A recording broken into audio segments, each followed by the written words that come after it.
DreamWorks Over the Hedge released in 2006 and ran 1 hour 15 minutes. The movie opens with RJ, a raccoon voiced by Bruce Willis, being super hungry and struggling to get chips out of a vending machine.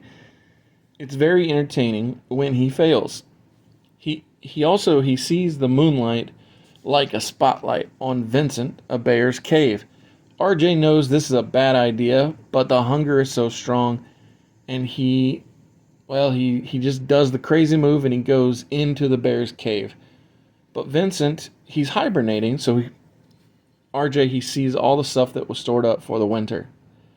If RJ would have just only taken a bag of chips, the thing that started it all, from Vincent's cave, this movie wouldn't exist. But the raccoon is very greedy. So greedy, in fact, that when he sees everything the bear has stored up, RJ feels compelled to steal it all.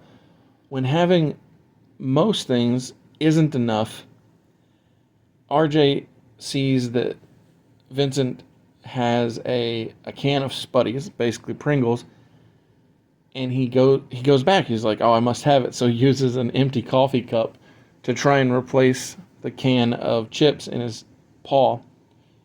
Of course, RJ woke the bear. I instantly think, well, this isn't going to go well. RJ has a funny line, which is, since the stuff isn't outside the cave, technically it isn't stolen. But wouldn't you know it, oops, the wagon that RJ put all the food in gets pushed out of the cave and falls into a road. Even at this point, RJ thinks he has hope until a semi-tractor trailer plows over the wagon of food and destroys everything. Vincent is ready to eat RJ, but Bruce Willis is slick, and he's so good in this role that he convinces the bear that if the bear eats the raccoon, he'll be satisfied for a moment, but what will he have when he wakes up? So if he just goes back to sleep, the raccoon promises everything will be back in the cave before his hibernation comes to an end. I think they say that RJ has a week. When RJ gets back near the vending machine, where the chips that started it all are at, they fall out, and this, well, it feels very appropriate. As RJ tries to figure out how to get all of the stuff that was lost, he gets hit by an advertisement as the wind is blowing it, and he sees a new subdivision has popped up. This is his ticket to get all of Vincent's junk food.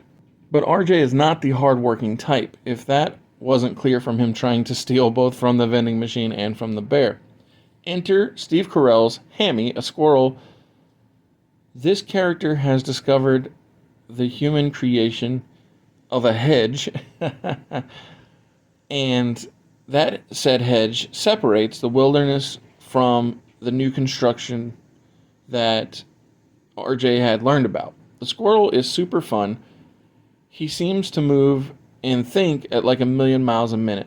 I'm not sure if this was strictly done for the sake of irony, but the fast-talking and fast-moving squirrel's best pal is a turtle named Vern, because why not, I guess. While helping the squirrel investigate, the turtle falls into the hedge, and Stella, a skunk voiced by Wanda Sykes, plans to spray the hedge for eating their friend Vern. When Vern tells Stella that he hasn't been eaten and that he's stuck inside, she doesn't spray the hedge. The squirrel then names the hedge Steve because Steve isn't a scary name. Vern explains to Stella and Hammy that, and the rest of their gang, their gang of misfits, a father and daughter duo of possums, a big family of porcupines.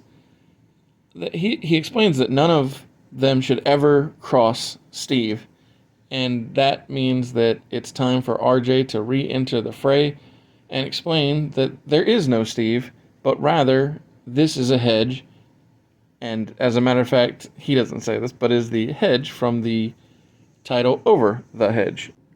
At first, Vern and company want nothing to do with what RJ is selling. That is until RJ opens the bag of chips that he had struggled so hard to get from that opening scene. And the bag of chips that he opens is a very unrealistic but massively entertaining amount of nacho chip flavored chips inside this bag. When he opens it, all the animals get hit with the nacho cheese dust, and they are instantly sold on the idea of crossing over the hedge and entering man's world to get all of the things that they have to eat. One of the most fun parts of the movie is how RJ explains to his new pals. He says, "We eat to live, while humans live to eat." In the midst of RJ's very money presentation, a house cat tattles on the invaders, and Allison Janney uses a broom to try and hit the possum, the porcupines, the turtle, the skunk, the squirrel, the raccoon, and everybody has to run off because the humans are attacking. All the foragers seem content to do things the old-fashioned way, but that night RJ has a nightmare that Vincent came to collect before the moon was full, and so no matter how happy Vern's family is, RJ needs them to help him steal from the humans so that to save himself from the bear. Hammy is the most gullible of all the friends. RJ gets the squirrel to help him steal Girl Scout cookies by spraying whipped cream on his face so he looks like he's a rabid squirrel. When the turtle comes to try and help, so many shenanigans ensue. Whether it's your first time here or you're a regular here at Mr. Super Oz, I just want to thank you for tuning in to the channel.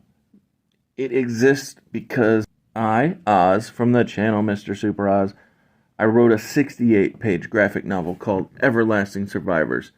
Volume 1 is called All Day Long. If you follow the link in the description of this video, you can get yourself hats, shirts, posters, all kinds of fun things. But most importantly, you can get the story itself. And the more people that pick up the story, the greater the chances are that there can be continued adventures with these heroes. If you could, give it a like, subscribe if you haven't already, leave a comment, enjoy. After Vern helps RJ and Hammy, unintentionally obviously, this leads to an awesome montage where RJ has the foragers hyped up on caffeine and getting all the supplies that he needs while he's playing on a knockoff Nintendo DS.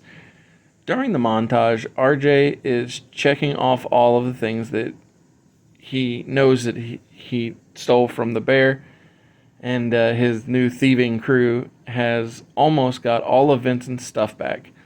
But wouldn't you know it, Vern gets jealous and feels like he is losing his family to RJ and RJ's new ways. Ozzy, the father possum, who's played by William Shatner, and his daughter Heather, who was voiced by Avril Lavigne, they are a fun duo together because Heather is embarrassed by Ozzy always playing dead. Enter Thomas Hayden Church as the Verminator. I'm a big fan of this over-the-top character. The foragers made RJ his own home in their area based on a story he told them about a home that he had previously had, which I'm pretty sure is a lie. The TV they got RJ is getting to him. Everything that comes on is talking about, oh, he's a liar and he's no good and yada yada. The folks that made this, they really know how to ham it up. Vern got so worried about him losing his family that he tries to return all of the stuff that the other foragers and himself took.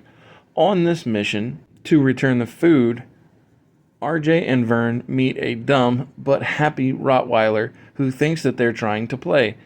And this causes so much destruction that they inevitably send the wagon full of food up in the air with a firework rocket that lands down and crushes the Homeowners Association Allison Janney character's SUV. It cracked me up because this is the second collection of junk food that has taken a brutally terrible fate. The family overhears Vern in anger saying to RJ that he took advantage of them because they are dumb. When Vern realizes that they all heard him, he corrects himself, but it's too late. The turtle said something in anger, which accidentally pushes the family toward the raccoon's arms, and he's ready and willing to take on this crew of misfit animals to do his bidding. Even though Vern is right that RJ is using them, at this point it doesn't even matter because they see Vern's jealousy as the real problem. The raccoon has another bear nightmare, and this time it feels more real when Vincent says to RJ that the moon is full, see you in the morning. So possibly all of the montage of them taking the food was all but a day, maybe a day and a night's version of the bear's hibernation. With the timeline tightening up, it is clear we are heading to the finish or the final act.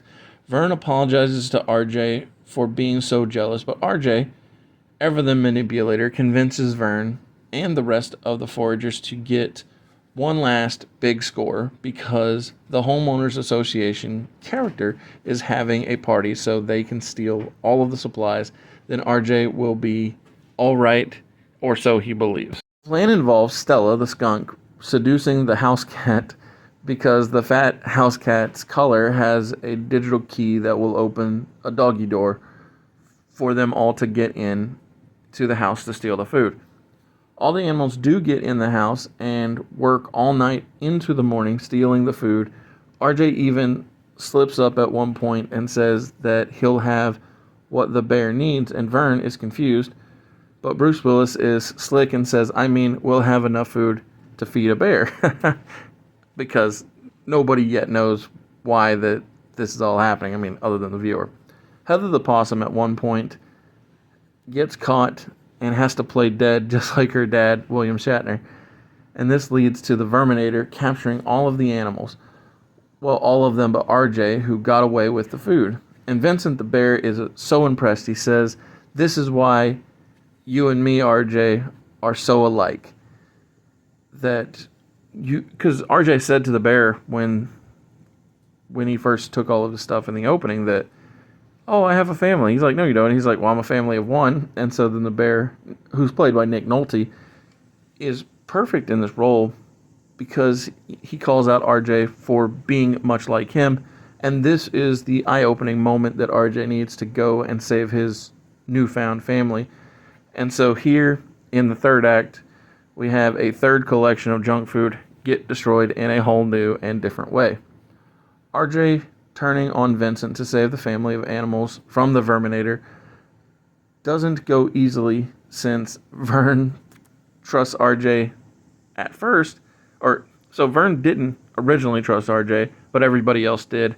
Now, nobody trusts RJ except for Vern, and that makes for a fun adventure. And it was just a great 5 out of 5 stars.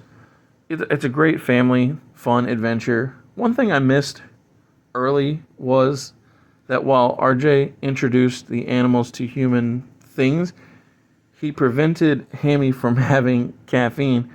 But at the finish, Steve Carell gets caffeine, the Hammy character, and he basically has the Speed Force ability of the Flash to move faster than anybody can even see him moving as a way to help save all the animals. The movie has a fun post-credit scene, and I thoroughly recommend watching Over the Hedge.